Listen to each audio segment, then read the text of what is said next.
자, 어쨌든 간에 지금 이제 우리가 그 수많은 위기들이 이제 다가오는데 이제 그 중에서 이제 하나가 누구나 다 알고 있는 위기가 요 인구 구조죠, 사실은. 이거 해결하겠다고 해서 지난 한 250조 원인가 260조 원인가를 갖다 썼습니다. 이 문제가 한국 사회에 현안이 된 게 2003년, 4년, 5년쯤부터 큰 현안이 됐습니다, 이게. 그때 이제 우리가 2002년에 그때 이제 저출생아 수가 49만 명대로 떨어졌거든요. 그러다가 이제 그 2017년까지 40만 명대에서 그냥 이렇게 쭉 머물러다가 지금은 30만 명대를 거쳐가지고 지금 20만 명대로 지금 떨어지고 있습니다. 그 문제 해결하겠다고 엄청나게 많은 돈을 갖다 썼음에도 불구하고 이렇게 된 겁니다, 이게. 이를테면 이제 우리의 많은 어떤 그 국정 그 현안들이 다 이런 식으로 돼 있습니다, 이거. 돈은 돈대로 쓰고 해결된 거는 별로 없어요. 자, 그러면 또 이제 자유보수 우파 애국 스스로를 갖다가 그렇게 자기를 규정하는 사람들이 있습니다. 저는 참 놀란 게 4월 16일요. 4.15 총선이 있었고요. 그때 이제 제 아주 가까운 지인이 4월 16일 날 그 출근을 해보니까 그때 한 30대, 40대 그 연구원들이죠. 그 사람들이 아침에 출근해가지고 하이파이브를 딱 하더라는 겁니다. 뭐냐면은, 월드컵 축구요. 뭐 한일전 같은 데서 한국팀이 이긴 것처럼. 아니, 근데 그게 뭐 삼성전자 연구실에도 그런 일이 있었고, 테헤란밸리 벤처 사무실에서도 그런 일들이 비일비재했다고 제가 들었어요. 근데 이제 2019년 10월 3일 그 광화문 광장에 나왔던 그 사람들의 함성하고 2020년 4월 16일 총선 바로 그 다음날 그때 30, 40대의 어떤 하이파이브 이게 너무나 대조가 이제 되지 않습니까? 왜 이렇게 됐을까? 저는 지금 현재 스스로를 갖다 자유보수우파 애국 세력이라고 하는 사람들은 이 부분에 대해 가지고 좀 깊이 성찰을 갖다가 한 것 같지가 않습니다. 이게. 그 뒤에 이제 제가 이 박태준 씨 얘기가 있는데, 박태준 씨, 원래 이제 박정희 대통령이 박태준 씨가 굉장히 청렴결백했다고 들었습니다. 그래서 이제 이분한테 아현동 집을 그때 사줬어요. 그때 그게 한 시가로 10억 정도 되는 집이었습니다. 근데 그 집을 이분이 2000년대 초에 그때 박은순 씨가 아름다운 재단 할 때 그때 이 집을 갖다가 기부를 했어요. 그리고 무주택자가 돼가지고 무주택자로 돌아가셨거든요. 근데 이게 뭐냐. 그 당시에 뭔가 보수 우파 뭐 일을 했던 분들은 지금 스스로를 자칭 민주 진보라고 하는 어떤 사람들에 대한 어떤 부채감들이 있었어요. 그리고 이제 그 사람들에 대한 미안함 있고 그 사람들에 대한 주눅들이 들어 있었거든요. 이게 이 박태준 씨가 그 박정희 대통령으로부터 물려받은 집을 이렇게 그냥 흔쾌히 기부를 갖다가 한 거죠. 근데 문제는 지금 그 기존의 자유보수 우파 애국 요 정치 세력을 표방하는 사람들은 계속 그래 왔습니다. 이른바 자칭 민주 진보. 냉정하게 보면은 저는 뭐 수구좌파라고 저는 보이는데 어쨌든 이 사람들이 문제 제기를 하면은 그 문제 제기에 움찔해가지고요. 그 문제 제기를 계속적으로 수용하는 형태로서 그렇게 해서 쭉 왔습니다. 이게. 문제는 지금은 그 자칭 민주진보의 어떤 철학 가치나 정책, 그 다음에 무슨 한 행태들이 그것이 위선이고 독선이고 무능이고 대한민국을 갖다가 완전한 어떤 균열과 갈등 속으로 몰아넣는 것이 명백함에도 불구하고 그 지난 몇십 년 동안의 어떤 그 관성이 않습니까? 그 관성, 즉 민주진보에 대해 가지고 주눅이 들어 있는 거예요. 지금이야말로 이제 자유보수 우파 애국 세력의 표방하는 어떤 철학 가치, 정책 이런 것들이 시대가 지금 요구를 하고 있는데 저는 그것을 갖다가 제대로 지금 현재 내세우지 못하고 있고 계속 주눅 들어 있는 상태라고 생각합니다. 지금 김종인 씨를 갖다가 비대위원장으로 이제 추대를 하고 그리고 김종인 씨가 계속적으로 이 보수를 멀리하고 그리고 5.18 묘지 가서 무릎을 꿇고 강령에서 보수를 삭제를 하고 그 다음에 이른바 광화문 광장의 투쟁 시민들하고도 계속적으로 거리를 두려 그러고 장외 투쟁을 안 하려 그러고 뭐 경제 민주화를 갖다가 얘기를 갖다가 하고 기본소득을 얘기하는 게 그 지난 몇십 년 동안의 어떤 그 연장인 겁니다, 이게. 제가 볼 땐 시대는 이미 밀물에서 썰물로 바뀌었는데도 불구하고 이게 지금 제가 볼 때는 아직까지 그거를 인지를 못하고 있다는 생각들이 사실은 들어요. 그 제 책은 이제 그런 부분들에 대한 어떤 지적들이 있습니다. 그래서 이제 쭉 진보에 대한 성찰이나 보수에 대한 성찰, 그 다음에 국정 현안들을 갖다가 이렇게 쭉 살펴보니까 이 한국의 어떤 담론이라는 게 꼭 동네 축구 비슷해요. 그냥 동네 축구라는 게 공 따라다닙니다. 전체 골대 전체를 보는 게 아니고요. 그 운동장 전체를 보는 게 아니고 그냥 공 따라, 이슈 따라 그냥 쫓아다니는 거고요. 아주 사고방식이 분절적이고 파편적이고 일면적이고 아주 표피적 사고에서 벗어나지를 갖다가 못하고 있어요. 뭔가 이거 통합적이고 종합적이고 심층적 구조적인 어떤 사고들, 이런 사고들이 너무나 부실하더라. 이런 얘기입니다, 이게. 그리고 문제를 갖다 규정할 때도 예컨대 교육 문제를 얘기할 때 뭐 사교육이 문제다라고 얘기를 갖다가 막 합니다. 근데 냉정하게 보면은 공교육이 문제죠. 공교육이 문제니까 사교육이 생기는 거죠. 그 공교육이 본체고 사교육이 그림자인데, 근데 요 그림자를 갖다가 가지고 이제 예컨대 문제 제기를 합니다. 뿐만 아니라 예컨대 교육만 하더라도 보통은 뭐 입시제도 문제라든지 입시 그 과도한 입시 경쟁 문제 뭐 이러저런 문제들을 갖다 제기를 하는데, 지금은 이 교육의 적실성 자체, 교육이라는 게 한 앞선 사람 또는 앞선 세대의 어떤 지식 경험과 지식 문화를 갖다가 이렇게 전달을 하는 건데, 이 가장 핵심적인 어떤 그 기능 자체가 지금 완전히 부실화되어 있는데, 근데 이제 이 문제를 갖다 직시하지 않고 엉뚱하게 입시 경쟁 문제라든지 이쪽으로 문제를 갖다가 좁혀 본다는 겁니다. 이런 일이 한국 사회에 비일비재한 것 같아요. 그러니까 중요한 문제를 인식하지 않고 문제의 본질을 제대로 이렇게 파악하지 않고, 정치라는 게 보통 이제 그 가치의 권위적인 배분이라고 합니다.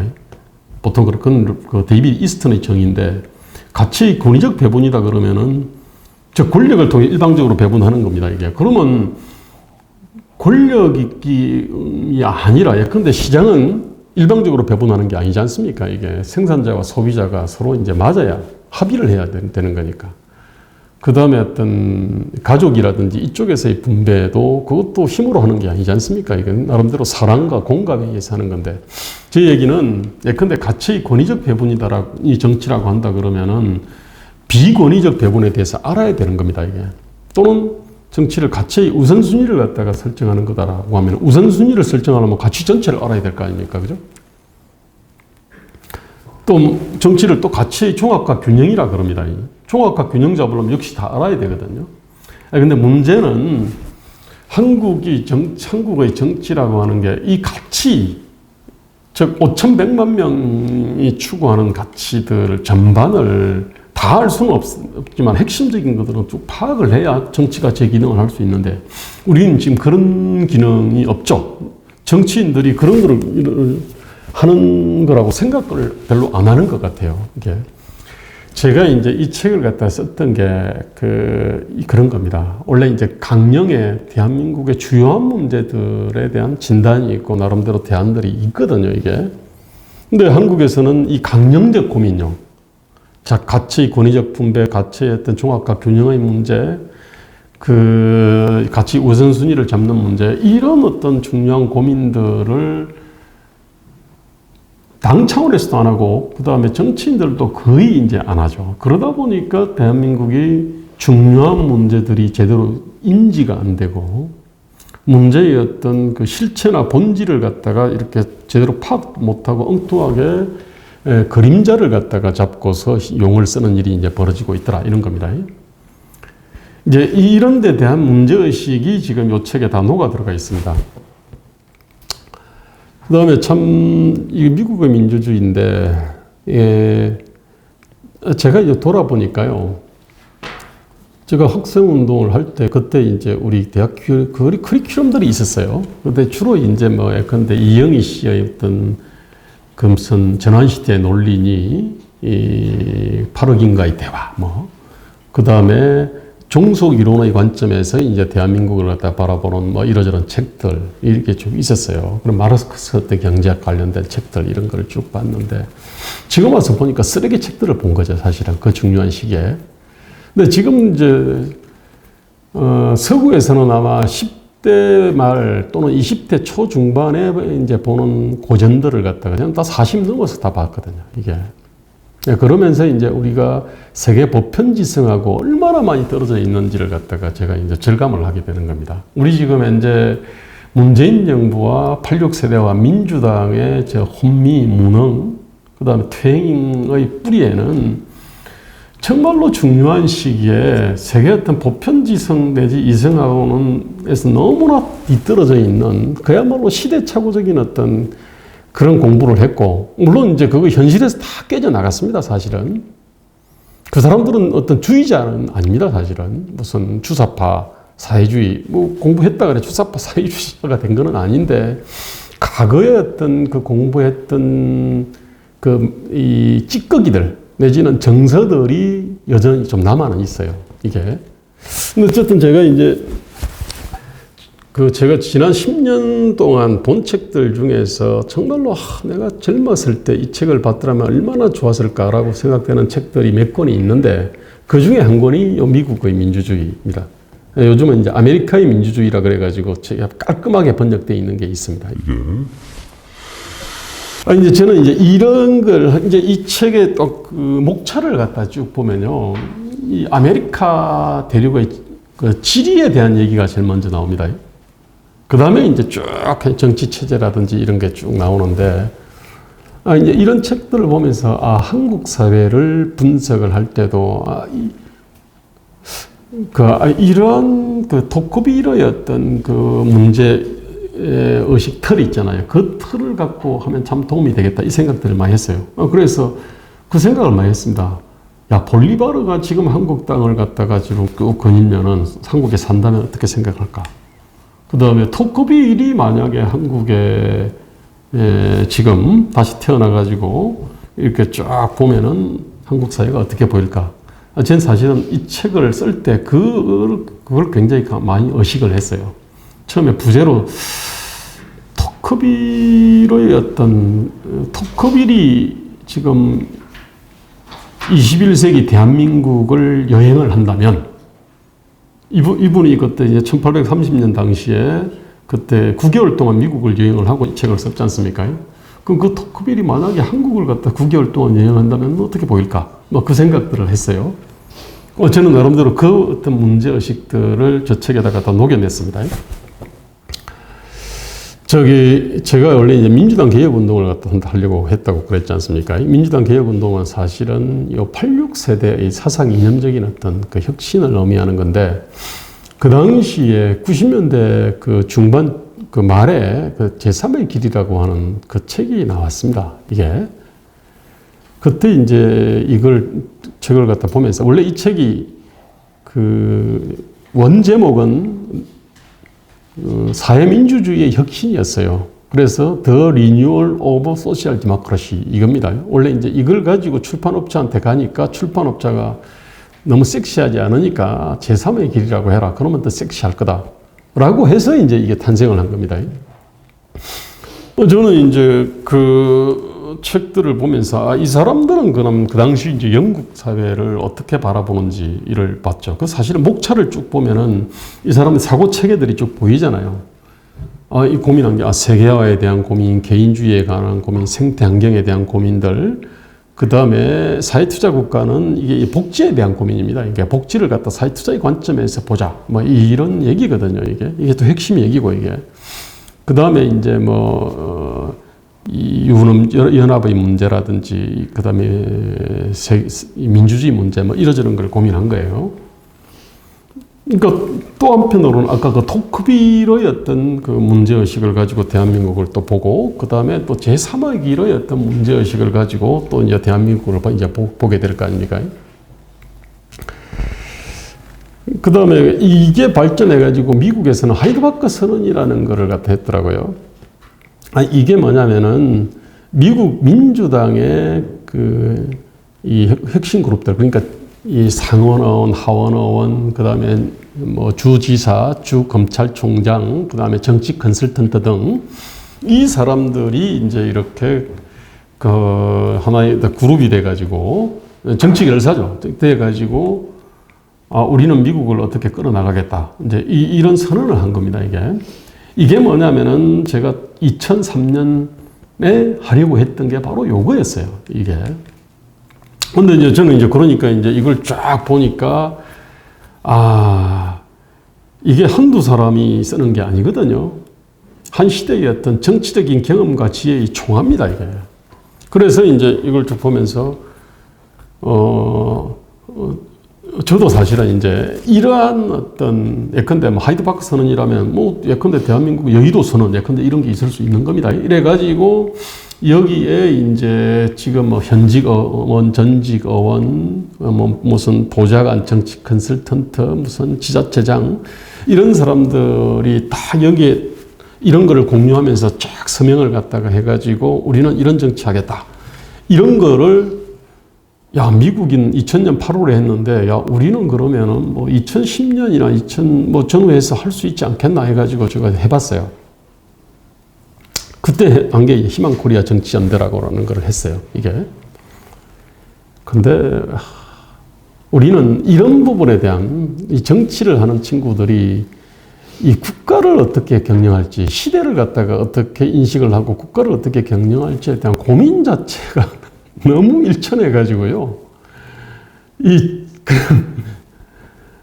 있으면 뭐합니까, 제가. 거의 어떤 혼자 이렇게